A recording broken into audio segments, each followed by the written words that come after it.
కోడళ్ళ కొత్త కథల కోసం కోమలి టీవీని సబ్స్క్రైబ్ చేసుకోండి. నోటిఫికేషన్స్ కోసం బెల్ ఐకాన్పై క్లిక్ చేయండి. మే నెల సగం గడిచింది. నగరంలో ఎండలు బగ్గుమంటున్నాయి. ఉష్ణోగ్రత 45 డిగ్రీలు దాటి 47కు చేరుకుంటుంది. రోడ్ల మీద జనం లేరు. సూర్యకాంతం ఇంట్లో 2 ఏసీలున్నా ఉక్కపోతకి అవి పనిచేయటం లేదు. రే రాజేష్ ఏంట్రా ఈ ఎండలో? నా ఒంట్లో ఉన్న నెయ్యి కొవ్వంతా కరిగిపోయి నేల మీద పడుతుంది. ఏసీలు ఆన్లో ఉన్నాయా లేక అవి కూడా నా మీద అలిగయ్యా? గాలి రావట్లేదు. నన్ను తీసుకెళ్ళి ఫ్రీజర్లో ఐస్ ముక్కల పక్కన పెట్టరా బాబా. అమ్మా, ఫ్రిడ్జ్లో కూరగాయలు పాలు పెడతారు గాని మనుషులు పెడతారా? బయట ఎండ ఎలా మండిపోతుంది. ఏసీ కంప్రెషర్లు కూడా వేడెక్కిపోయి కూలింగ్ ఇవ్వలేకపోతున్నాయి. మెకానిక్కి ఫోన్ చేస్తే వాడేమో నా ఫోనే లిఫ్ట్ చేయడం మానేశాడు. అంటే నన్ను ఈ ఎండల్లో ఉడికించి నా మీద మసాలా జల్లి తినేయాలని ప్లాన్ చేశారా మీ నాన్న నువ్వు కలిసి? ఇల్లు చూస్తేనేమో కాంక్రీట్ డబ్బాలా కట్టారు. గాలొచ్చే దారి లేదు, పోయే దారి లేదు. అప్పుడే రామారావు చేతిలో ఒక కాగితం పట్టుకుని హాల్లోకొచ్చాడు. సూర్యకాంతం, మనకో మంచి అవకాశం వచ్చింది. నా చిన్ననాటి స్నేహితుడు సుబ్బారావు ఉన్నాడుగా, వాడు అనంతగిరి కొండల్లో తనకున్న 2 ఇళ్లని మన వేసవికి వాడుకోమని చెప్పాడు.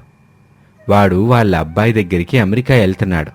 ఈ కాంక్రీట్ జంగిలు, ఈ ఎండల నుంచి దప్పించుకోవడానికి మనం ఆ కొండ ప్రాంతానికి వెళ్ళిపోదాం. నిజమా? కొండల్లో ఇల్లా? భలే ప్లాన్ చెప్పారు రామారావు గారు. మీ బుర్రకి అప్పుడప్పుడు మంచి ఐడియాలు వస్తాయి. ఇంతకీ ఆ ఇల్లు ఎట్టాగుంటది? నా స్టేటస్కి తగ్గట్టుంటాయా? 2 ఇళ్ళు 2 రకాలుగా ఉంటాయి కాంతం. ఒకటేమో కొండ పైభాగంలో కొత్తగా కట్టిన గ్లాసు విల్ల, అద్దాల మేడ, దానికి గోడలు తక్కువ, full modern concrete building, central AC కూడా ఉంది. రెండోదేమో కొండ కింది భాగంలో ఉన్న పాతకాలం నాటి మట్టిల్లు, పైన ఎర్ర పెంకులుంటాయి. ఇంటి చుట్టూ 1 ఎకరం మామిడి యాప చెట్ల తోట ఉంది. అందులో ఆలోచించడానికి ఏముంది? ఈ ఇంటికి నేను మహారాణి. ఆ కొండపైన ఉన్న అద్దాల మేడ నాది. దానికి అన్ని ఏసీలు, మోడర్న్ ఫెసిలిటీస్ ఉంటాయి. నేను అక్కడే ఉంటా. అద్దాలోంచి కొండలు చూసుకుంటా ఏసీ గలు పడుకుని పోతా. ఆ చెట్లు, పొట్టలు, దోమలు ఉన్న మట్టిల్లు కోమలికి రాజేష్ చేయండి. వాళ్ళకి ఆ పాతిల్లే కరెక్టు. నాకు చాలా సంతోషం అత్తయ్య గారు. పచ్చని చెట్ల మధ్య పాతకాలం నాటి పెంకుటిల్లు అంటే నాకు చాలా ఇష్టం. నాకైతే ఎటువంటి అభ్యంతరం లేదు. నేను రాజేష్ అక్కడే ఉంటాం. అవునమ్మా, మట్టిల్లు చల్లగా ఉంటుంది. నువ్వు కూడా మాతో అక్కడికే వచ్చాయి. అద్దాల మేడెందుకు? చూశారా రామారావు గారు, వీడికి నేను సుఖపడ్డం ఇష్టం లేదు. నేను ఆ అద్దాల మేడలో ఏసీ వేసుకుని జ్యూస్ తాగుతుంటే నువ్వు ఆ పెంకుటింట్లో పాముల్ని దోమల్ని తోలుకుంటూ కూర్చోకోమలే. ఎవరి కర్మ ఆలది. పదండి రామారావు గారు, మన సూట్ కేసులు సర్దుకుందాం. మరుసటి రోజు ఉదయం అందరూ కారులో అనంతగిరి కొండలకు చేరుకున్నారు. ముందుగా కొండపైన ఉన్న అద్దాల మేడ దగ్గరకు వెళ్లారు. చూసావా కోమలి, నా ఇల్లు ఎట్ట మెరిసిపోతుందో? దాన్ని ప్యాలెస్ అంటారు. నేను ఎక్కడి నుంచి మా కాలనీ వాళ్ళందరికీ వీడియో కాల్ చేసి నా లగ్జరీ చూపిస్తా. నువ్వెళ్ళు, నీ పాత పెంకుటింట్లో వంట చేసుకో పో. కోమలి, రాజేష్ నవ్వుకుంటూ అక్కడి నుంచి 2 కిలోమీటర్ల దూరంలో ఉన్న వాళ్ళ మట్టి ఇంటికి కారులో వెళ్లిపోయారు. సూర్యకాంతం, రామారావు తమ లగేజీ తీసుకుని గ్లాస్ విల్లాలోకి అడుగుపెట్టారు. అంతా చాలా చల్లగా ఉంది. ఆహా, స్వర్గం అంటే ఇదే రామారావు గారు. నేను ఈ క్వశ్చన్ సోఫాలో పడుకుంటా. మీరెళ్ళి ఆ పెద్ద టీవీ ఆన్ చెయ్యండి. కోమలి దానంతట అదే ఆ పాతింట్లోకి వెళ్ళింది పిచ్చపిల్ల. అంతా బాగానే ఉంది అనుకున్న సమయంలో సరిగ్గా మధ్యాహ్నం 1 గంటకి ఒక్కసారిగా టప్మని సౌండ్ వచ్చి కరెంటు పోయింది. ఏసీలన్నీ ఆగిపోయాయి. అదేంటి కాంతం, ఏసీలు ఆగిపోయినాయి, టీవీ కూడా పోయింది. పవర్ కట్ అయినట్టుందిలే. కొండ ప్రాంతంగా అప్పుడప్పుడు ఇట్టాగే అవుద్ది. ఏముందలే, 10 నిమిషాల్లో వచ్చేసుద్ది. జనరేటర్ ఏమైనా ఉందేమో చూడండి. రామారావు చూసొచ్చాడు. జనరేటర్ ఉంది కానీ అందులో డీజిల్ లేదు. 10 నిమిషాలు గడిచాయి. అరగంట గడిచింది, గంట గడిచింది. కరెంటు మాత్రం రాలేదు. సూర్యుడు నడి నెత్తి మీదకు వచ్చాడు. లోపల ఉష్ణోగ్రత నిమిష నిమిషానికి పెరిగిపోతుంది. సూర్యకాంతం చెమటలతో పూర్తిగా తడిసిపోయింది. బాబోయ్ రామారావు గారు, నా వల్ల అవట్లా. నేను నిలువున కాలిపోతున్నా. ఈ ఇల్లేంటి ఇల్లు లాగలేదు, మైక్రోవేవ్ ఓవెన్ లాగుంది. కరెంట్ ఇప్పుడు వస్తుందో? ఆ కరెంటుడికి ఒకసారి ఫోన్ చేయండి. రామారావు కరెంట్ ఆఫీస్కి ఫోన్ చేసి కనుక్కున్నాడు. ఆయన ముఖం పాలిపోయింది. కాంతం, పెద్ద కష్టం వచ్చి పడిందే. ఈ ఎండలకి ఊరి బయట ఉన్న మెయిన్ ట్రాన్స్ఫార్మరు కాలిపోయిందంట. కరెంటు రావడానికి కనీసం 2 రోజులు పడుతుందంట. ఆ మాట వినగానే సూర్యకాంతం గుండె ఆగినంత పనైంది. 2 రోజులా? ఏవండి, ఈ లోపల నేను ఉడికిపోయి ఫ్రైడ్ చికెన్ లాగా మారిపోతా. పోనీ కనీసం గాలి రావడానికి కిటికీలు తెద్దామంటే అన్నీ లావుపాటు అద్దాలే. ఒక్కట కూడా తెరుచుకోవడానికి ఈ లేకుండా బిగించి పడేశారు. ఈ ఇంజనీరింగ్ గాడికి ఏమైనా పెచ్చా? కనీసం గొంతు ఎండిపోతుంది. వెళ్ళి ఫ్రిడ్జ్లో ఆ చల్లటి నీళ్ళైనా తీసుకురండి. రామారావు వంటగదిలోకి వెళ్లి చూశాడు. కరెంట్ లేక ఫ్రిడ్జ్లో నీళ్లు కూడా మామూలు నీళ్ళలా అయిపోయాయి. కాంతం, ఫ్రిడ్జ్ నీళ్లు వేడెక్కినాయి. పైగా కుళాయిలో నీళ్లు సలసలా మరుగుతున్నాయి. ఈ నీళ్లతో స్నానం చేస్తే మన చర్మం ఊడిపోవటం ఖాయం. ఆ నీళ్లలో బియ్యం వేస్తే ఆటోమేటిక్గా అన్నం ఉడికిపోయేలాగా ఉంది. సూర్యకాంతం అహంకారం, మోడర్న్ ఇల్లు అనే గర్వం అన్నీ ఆ ఎండకు కరిగిపోయాయి. అద్దాల మేడ ఎంత అందంగా ఉన్నా, ఎంత లగ్జరీగా ఉన్నా కరెంటు లేకపోతే అది ఒక నరకమని ఆవిడికి అప్పుడు పూర్తిగా అర్థమైంది. నేను చచ్చిపోతున్నాను రామారావు గారు. ఇక్కడ ఒక్క క్షణం కూడా ఉండలేను. ఈ అద్దాల ప్యాలెస్కి వద్దండం. పదండి, బయటికి వెళ్దాం. కనీసం చెట్టు కిందైనా కూసుందాం. ఈ చుట్టుపక్కల చెట్టెక్కడుంది? అంతా కాంక్రీట్ రోడ్లేగా. అందుకే మట్టిల్లు తీసుకుందామన్నాను. నా మాటిన్నావా? అదే సమయంలో కోమలి నుంచి రామారావుకి ఫోన్ వచ్చింది. రామారావు వెంటనే ఫోన్ స్పీకర్ ఆన్ చేశాడు. మామయ్య గారు, భోజనాలు చేశారా? పవర్ కట్ అయిందని రాజేష్ చెప్పాడు. అక్కడ మీకు ఉక్కపోతగా ఉంటే మా ఇంటికి వచ్చేయండి. కోమలి మాట వినగానే సూర్యకాంతానికి ప్రాణం లేచొచ్చినంత పనైంది. ఎవరింటికి వెళ్ళలేకపోయినా పర్లేదు గాని నేనెళ్ళి నా కోడలి ఇంటికి, ఆ పాత మట్టి ఇంటికి వెళ్ళి తల ఉంచాలా? ఇలా పాత ఈగో ఒక్క క్షణం అడ్డం వచ్చింది. కాని ఒంటి మీద నుంచి కారుతున్న చెమట కంపు దాన్ని కొట్టుకుపోయేలా చేసింది. వస్తున్నాం కోమలి. కారు కూడా ఎండలో వేడెక్కిపోయింది. అది స్టార్ట్ అవ్వట్లా. నడుచుకుంటానే వస్తున్నాం. కాస్త చల్లటి నీళ్లుంచి తల్లే. సూర్యకాంతం, రామారావు ఆ మండుటెండలో 2 కిలోమీటర్లు నడిచారు. సూర్యకాంతం కట్టుకున్న పట్టు చీర చెమటకి తడిసి ముద్దైపోయింది. ఆ ఇంటి గేటు లోపలికి అడుగుపెట్టగానే ఒక్కసారిగా ఒక అద్భుతం జరిగింది. ఎక్కడ్నుంచో ఒక చల్లటి స్వచ్ఛమైన గాలి వాళ్లను తాకింది. బయట ఉన్న ఎండకు ఆ ప్రాంగణంలో ఉన్న వాతావరణానికి కనీసం 10 నుండి 15 డిగ్రీల వ్యత్యాసం స్పష్టంగా తెలుస్తుంది. సూర్యకాంతం ఆశ్చర్యంగా ఇంటివైపు చూసింది. అది లావుపాటి మట్టి గోడలతో, పైన ఎర్రటి పెంకులతో కట్టిన సాంప్రదాయబద్ధమైన ఇల్లు. కోమలి అత్తమామల్ని చూసి ఎదురొచ్చి వాళ్ళని సాదరంగా లోపలికి ఆహ్వానించేది. చాలా ప్రశాంతంగా, వెలుతురుగా, ఎంతో చల్లగా ఉండేది ఆ లోపల. ఓ కోమలి, ఏంటిది? బయట ఏమన్నా ఎత్తి పగిలిపోతుంటే ఎక్కడ మీరేంటి ఊటిలో ఉన్నట్టు కుర్చీలో కూర్చున్నారో? కరెంట్ లేదు కదా, ఆయన ఇంత చల్లగా ఉందేంటి ఈ ఇల్లు? నీకేమైనా మాయలు మంత్రాలు తెలుసా? మాయలు లేవత్తయ్య గారు. ఇదే ప్రకృతి చేసే మ్యాజిక్. మట్టి గోడలు ఎప్పుడూ వేడిని లోపలికి రానివ్వవు. ఇంట్లో ఉన్న చల్లదనాన్ని బయటికి వెళ్ళనివ్వు. పైన ఉన్న మట్టి పెంకులు గాలిని పీల్చుకొని గదిని చల్లగా ఉంచుతాయి. అన్నిటికంటే ముఖ్యం, ఈ చెట్ల నీడ వల్ల అసలు ఎండే ఈ ఇంటి మీద పడదు. మనం ఏసీలకి వేల రూపాయలు కరెంటు బిల్లు కడతాం. కానీ ఈ చెట్లయితే మనకి ఉచితంగానే న్యాచురల్ ఏసీని ఇస్తున్నాయి అత్తయ్య గారు. ఇంతలో రాజేష్ లోపల నుంచి ఒక పెద్ద కంచె నిండా తాజాగా కోసిన మామిడి పళ్ళు, చల్లటి తాటి ముంజలు తీసుకొచ్చాడు. రండమ్మా, మన తోటలో కోసిన మామిడి పళ్ళు. ఇందులో కెమికల్స్ లేవు. ఇది తిని ఆ మట్టి అరుగు మీద చాపేసుకుని పడుకుంటే ఏసీ కాదు కదా, 5 స్టార్ హోటల్లో పడుకున్నా ఇంత సుఖం ఉండదు. నేను ఇందాకటి నుంచి ఆ అరుగు మీదే పడుకున్నాను. సూర్యకాంతం ఆ చల్లని గాలికి, ఆ పచ్చని వాతావరణానికి, కోడలు చేసిన మర్యాదకు ముగ్ధురాలైపోయింది. 2 గంటల క్రితం ఆ అద్దాల మేడలో కరెంటు లేక తను పడిన నరకం గుర్తుకొచ్చి ఆవిడకు వణుకు పుట్టింది. తన అహంకారం, ఆడంబరం ఎంత నిష్ప్రయోజనమో ఆవిడకు పూర్తిగా అర్థమైంది. కామ్లే, నన్ను క్షమించు తల్లి. నేను చాలా పెద్ద తప్పు చేశా.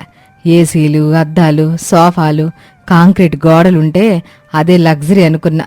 కానీ అసలైన లగ్జరీ ఏంటో ఈరోజు నువ్వు నాకు ప్రాక్టికల్గా చూపించావు. ఈ చెట్లు, ఈ గాలి, ఈ మట్టి వాసన, కోట్ల రూపాయలు పోసి ఆ అద్దాల బొనం కట్టినా కూడా అందులో రావు. నిజమే కాంతం, మనం మోడర్న్ టెక్నాలజీ అని, లగ్జరీ అని దాని వెనక పరిగెత్తి మన పాతకాలం నాటి జ్ఞానాన్ని పూర్తిగా మర్చిపోతున్నాం. మట్టిల్లంటే నామోషిగా ఫీల్ అవుతున్నాం. అందుకే ఈరోజు ఎండలకి ఇలా మాడిపోతున్నాం. కరెంటు పోతే మన బతుకులు శూన్యమైపోతున్నాయి. అవునండి. కామ్లీ, ఆ అద్దాల మేడ నాకు వద్దమ్మా. అందులో ఫ్రీగా ఉండమన్నా కూడా నేను వెళ్ళను.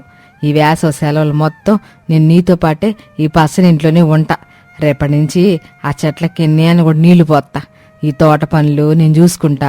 కావాలంటే మన రామారావు గారిని ఒక 2 రోజులు ఆ అద్దాల మేడలు వదిలేద్దాం. ఆయనకు కొంచెం ఒంట్లో కొవ్వు గరగాలే. రామారావు కంగారు పడుతూ, వద్దు బాబోయ్, నా కొవ్వు లేదు, ఏమీ లేదు. నేనిక్కడే ఈ మట్టి అరుగు మీద పడుకుంటాను. నన్ను మాత్రం ఆ ఓవెన్లోకి పంపబాకండి అనటంతో అందరూ గట్టిగా నవ్వుకున్నారు. ఇక ఆ పచ్చని చెట్ల మధ్య ఆ చల్లటి ఇంట్లో వాళ్ళ కుటుంబం ఆ వేసవి సెలవుల్ని ఒక అద్భుతమైన జ్ఞాపకంగా మలుచుకుంది. ఇది వాల్టి కథ. మరొక ఆసక్తికర కథలో మళ్ళీ కలుద్దాం. నమస్తే. అది రామాపురం గ్రామం. సూర్యకాంతం అనే వృద్ధురాలు తన పాత పెంకుటింటి వాకిట్లో కూర్చొని వడియాలు ఆరబెడుతుంది. అప్పుడే పక్కింటి శాంతమ్మ అక్కడికొచ్చింది. ఏంటే కాంతం, ఎప్పుడు ఆ పాత చీర కట్టుకుని ఈ ఉడియలు అప్పడాలు పెట్టుకుంటూనే ఉంటావు? నీకేం తక్కువే? నీ 3 కొడుకులు పట్నంలో కోట్లు సంపాదిస్తున్నారు. పెద్దడేమో రియల్ ఎస్టేటు, రెండేడేమో జ్యువెలరీ షాపులు, చిన్నోడు ఐటీ కంపెనీ, పెద్ద పెద్ద కార్లలో తిరుగుతున్నారు. నిన్ను మాత్రం ఈ పాడుబడిన ఇంట్లో వదిలేశారు. నీకు అసలు రోషం లేదు. రోషం ఎందుకే శాంతమ్మ? నా కడుపుని పుట్టిన పిల్లలు బాగుంటే చాలు నాకు. పట్నంలో వాళ్ళకి పెద్ద పెద్ద వ్యాపారాలున్నాయి.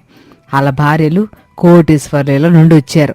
నేను అక్కడికి వెళ్తే వాళ్ళకి నామోషి. అయినా ఈ పల్లెటూరు గాలి, ఈ పాతిళ్ళు నాకు అలవాటైపోయాయిలే. నీ పిచ్చి గాని 3 ఏళ్ళయింది వాళ్ళు నీ మొహం చూసి. అసలు వాళ్ళకి నువ్వంటే ప్రేమ ఉందా, లేక డబ్బు మొత్తులో కన్నతల్లిని మర్చిపోయారా? సరిగ్గా అప్పుడే సూర్యకాంతం ఇంటి ముందు కార్లలో నుంచి రాజేష్, మోహన్, సురేష్ వాళ్ళ భార్యలు కోమలి, నేహ, చాందిని దిగారు. సూర్యకాంతం ఆనందంతో వాళ్ళ దగ్గరికి వెళ్ళింది. రే రాజేషు, మోహన, సురేషు, మీరేనా? నా కళ్ళు నన్నే మోసం చేస్తున్నాయా? 3 ఏళ్లకి తల్లి గుర్తొచ్చిందారా? అమ్మా, ముందా సెంటిమెంట్ డైలాగ్ లాపు. మేమిక్కడికి ప్రేమ పొంగి పొరలి రాలేదు. ఒక పెద్ద కష్టం వచ్చాం. కష్టమా? కోట్లు సంపాదిస్తున్న మీకు నా అవసరం ఏం వచ్చిందిరా?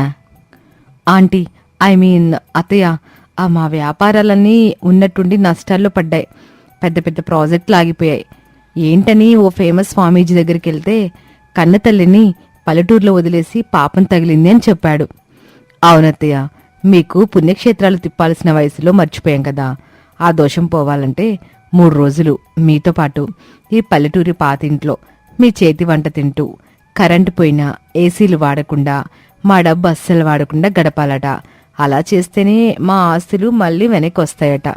అందుకే మా కార్లన్నీ ఊరు బయట పార్క్ చేసి ఇక్కడికి నడుచుకుంటూ వచ్చాము. ఈ 3 రోజులు మా ప్రాణాలు మీ చేతుల్లో ఉన్నాయి. ప్లీజ్ మమ్మల్ని భరించండి. ఓహో, నా మీద ప్రేమతోటి రాలేదు, ఆస్తి పోతుందన్న భయంతో వచ్చారన్నమాట. సరే రండి, మీ స్వామీజీ దయ వల్ల ఈ 3 రోజులైనా నా కొడుకులు కోడళ్లతో ఉండే భాగ్యం కలిగింది. లోపలికి రండమ్మా. అందరూ ఆ పాత పెంకుటింట్లోకి వెళ్లారు. ఇల్లు చాలా చిన్నదిగా పాత సామాన్లతో ఉంది. ఓ మై గాడ్, ఏంటి వాసన? ఇక్కడ రూమ్ ఫ్రెషనర్ ఏం లేదా? అసలు ఈ ఇంట్లో ఏసీ ఎక్కడుంది అత్తయ్య? నాకు చెమటలు పట్టేస్తున్నాయి. నా డిజైనర్ సారీ ఖరాబ్ అయిపోతుంది. ఏసీనా? మా ఇంట్లో ఉన్నది ఆ మూల కనబడుతున్న పాత టేబుల్ ఫ్యాన్ అమ్మా. నా చేతిలో ఉన్న ఈ తాటికాయ ఈసిన కర్ర మాత్రమే. ఆ స్వామీజీ ఏం చెప్పాడు? ఆర్బాటాలు లేకుండా పల్లెటూరు జీవితం గడపమన్నాడుగా. కూర్చోండి ఆ చాప్ మీద. ఆ చాప్ మీద చిచి, దాని నిండా దుమ్ముంది. నా స్కిన్కి ర్యాషెస్ వచ్చేస్తాయి. కనీసం సోఫా కూడా లేదా? నేహా, అడ్జస్ట్ అవ్వు. స్వామీజీ చెప్పాడు కదా, కింద కూర్చుంటేనే దోషం పోతుందని. కూర్చో. రాజేష్ బావా, నా ఐఫోన్కి సిగ్నల్ రావట్లేదు. అత్తయ్య, ఇక్కడ వైఫై పాస్వర్డ్ ఏంటి? నా ఇన్స్టాగ్రామ్లో విలేజ్ లైఫ్ అని స్టోరీ పెట్టాలి. వైఫై అంటే ఏంటమ్మా? మా ఊర్లో ఉండే కరెంటు తీగలో టెలిఫోన్ తీగలు మాత్రమేనమ్మా ఉంటాయి. అయినా మీరు 3 రోజులు మీ ఆస్తుల కోసం వచ్చారా, లేక సెల్ ఫోన్లతో ఆడుకుందామని వచ్చారా? ఫోన్లు పక్కనెట్టి ప్రశాంతం కూర్చోండి. అమ్మా, ప్రయాణం చేసొచ్చాం కదా, దాహంగా ఉంది. కనీసం బ్రాండెడ్ మినరల్ వాటర్ బాటిల్స్ అయినా ఉన్నాయా? బ్రాండెడ్ మినరల్ వాటరా? నా ఇంట్లో ఎక్కడేరా అవన్నీ? ఇదిగో ఈ మట్టి కొండలో చల్లటి ఓట నీళ్లున్నాయి. చిన్నప్పుడు మీరు స్కూల్ నుండి రాగానే ఇయ్యే కదరా తాగి పెరిగారు. ఇప్పుడు పట్నం వెళ్ళగానే గొంతు మారిపోయిందా? తాగితే ఈ కొండ నీళ్లు తాగండి, లేకపోతే మానుకోండి. కోడళ్ళు ముఖాలు మార్చుకున్నారు. కొడుకులు తప్పక ఆ మట్టి కుండ నీళ్లు తాగారు. అబ్బా, నిజంగానే ఈ కుండ నీళ్లలో ఉన్న చల్లదనం ఫ్రిడ్జ్ నీళ్లలో లేదు. చాలా బాగుందమ్మా. సరే సరే అత్తయ్య, నాకు బాగా ఆకలిగా ఉంది. స్విగ్గీ, జొమాటో ఇక్కడ డెలివరీ ఇస్తాయా? కనీసం పిజ్జాని ఆర్డర్ చేసుకుంటాను. స్విగ్గీ రాదు, జొమాటో రాదు. మీ స్వామీజీ ఏం చెప్పాడు? నా చేతి వంట తినాలన్నాడుగా. ఏడేడిగా జొన్న రొట్టెలు, గోంగూర పచ్చడి, నాటుకోడి పులుసు చేశాను, తీసుకొస్తానుండండి. గోంగూర, నాటుకోడి, ఓ మై గాడ్, నా డైట్ ఏమైపోవాలి. నేను కేవలం అవకెడో, మల్టీగ్రెయిన్ బ్రెడ్ మాత్రమే తింటాను. ఈ కార్బ్స్ నేను తినలేను. కార్బులు లేవు, గేరుబులు లేవు. తినకపోతే పస్తులు పడుకోండి. రేపు ఉదయం దాకా ఇక్కడ పొయ్యి ఎలగదంతే. ఆకలి దెబ్బకు తట్టుకోలేక ముగ్గురు కోడళ్ళు అయిష్టంగానే జొన్న రొట్టెలు, గోంగూర పచ్చడి తిన్నారు. తిన్నాక వాళ్ళ ముఖాల్లో ఒక తెలియని ఆనందం. నిజం చెప్పాలంటే ఈ టేస్ట్ చాలా బాగుంది. 5 స్టార్ రెస్టారెంట్లో కూడా ఇంత రుచి ఉండదు. ఇది పల్లెటూరు రుచి తల్లి. ప్రేమతో వండితే ఏదైనా అమృతంలాగే ఉంటది. ఇక రాత్రి 9 గంటలయింది. సూర్యకాంతం వాకిట్లో 3 నులక మంచాలు, నేలమీద చాపలు వేసింది. చుట్టూ చిమ్మ చీకటి. ఊళ్ళో కరెంటు కూడా లేదు. అత్తయ్య, ఏంటత్తయ్య ఈ నరకం మాకు?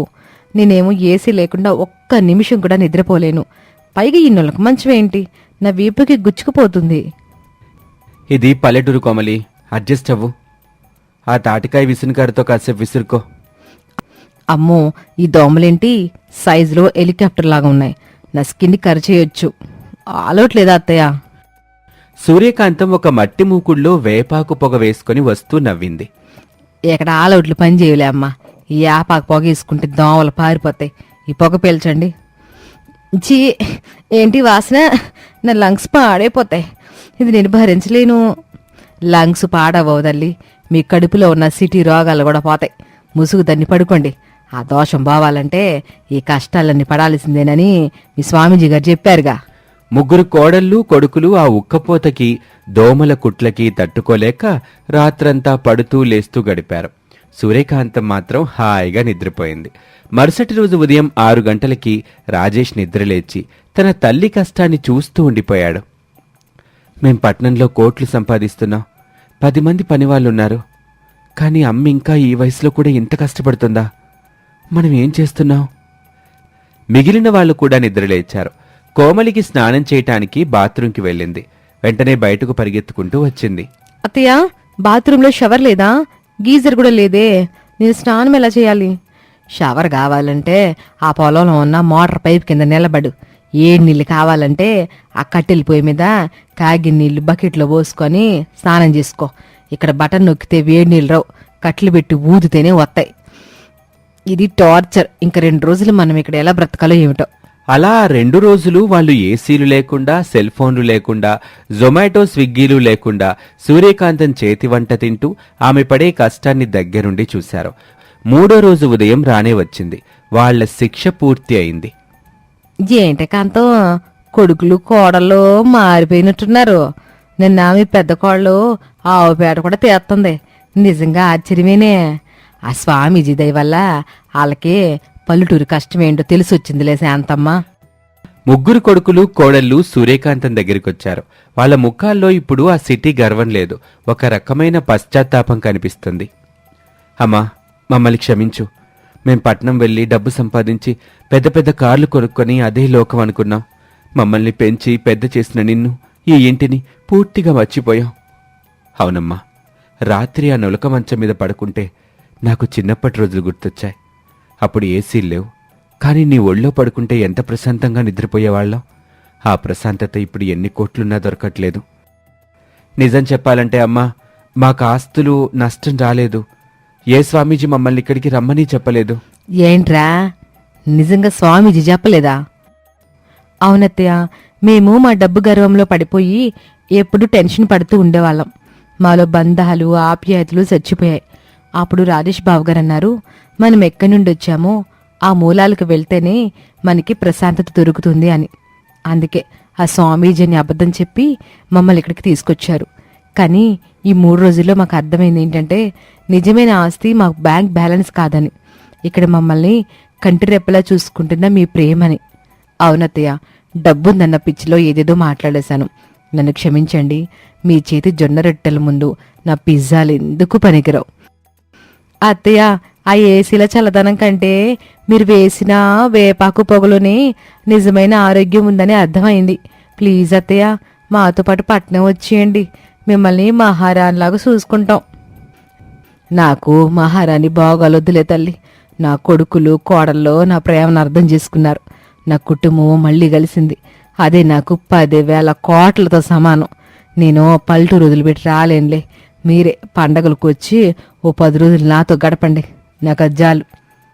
తప్పకుండా అమ్మా, ప్రతి పండక్కి మేమే నీ దగ్గరికి వస్తాం. ఈ పాత ఇల్లే మాకు 5 స్టార్ రిసార్ట్. పక్కింటి శాంతమ్మ కూడా ఆనందంతో చప్పట్లు కొట్టింది. డబ్బు కంటే మమకారం ఎంతో గొప్పది అని తెలుసుకున్న ఆ కుటుంబం మళ్ళీ సంతోషంగా కలిసిపోయారు. డబ్బు హోదా ఎంత ఉన్నా కన్నతల్లి ప్రేమకు, మనం పెరిగిన మూలాలకు ఏదీ సాటిరాదు. కృత్రిమమైన సుఖాల వెంట పడి పరిగెత్తే కన్నా కుటుంబంతో గడిపే సమయమే మనిషికి నిజమైన ప్రశాంతతని, సంతోషాన్ని ఇస్తుంది. ఇది వాల్టి కథ. మరొక ఆసక్తికర కథలో మళ్ళీ కలుద్దాం. అంతవరకు సెలవు, నమస్తే.